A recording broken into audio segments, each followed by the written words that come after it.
is the best religion to mankind.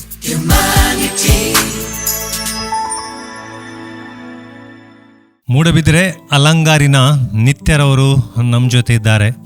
2 ವರ್ಷ ಹಿಂದೆ ಅವರ ಗಂಡ ತೀರಿ ಹೋಗುತ್ತಾರೆ. ಅವರಿಗೆ 2 ಮಕ್ಕಳು.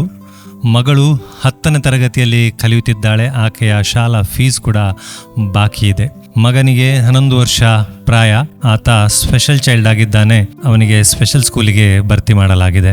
ಮಗನಿಗೆ ಮಾತು ಬರಲ್ಲ, ಹಾಗೆಯೇ ಬುದ್ಧಿಶಕ್ತಿ ಕೂಡ ಇಲ್ಲ. ತನ್ನ ಎಲ್ಲ ವೈಯಕ್ತಿಕ ಕೆಲಸಗಳಿಗೂ ಕೂಡ ಆತ ತಾಯಿಯ ಮೇಲೇನೆ ಅವಲಂಬಿತನಾಗಿದ್ದಾನೆ.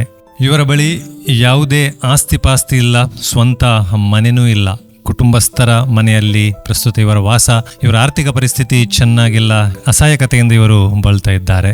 ಶ್ರೀಮತಿ ಲತಾ ದಿವಾಕರ್ ದಂಪತಿ ಪ್ರತಿ ತಿಂಗಳು ಹ್ಯುಮ್ಯಾನಿಟಿ ಸಂಸ್ಥೆಗೆ ರೂಪಾಯಿ 30,000 ದೇಣಿಗೆ ನೀಡುತ್ತಾರೆ.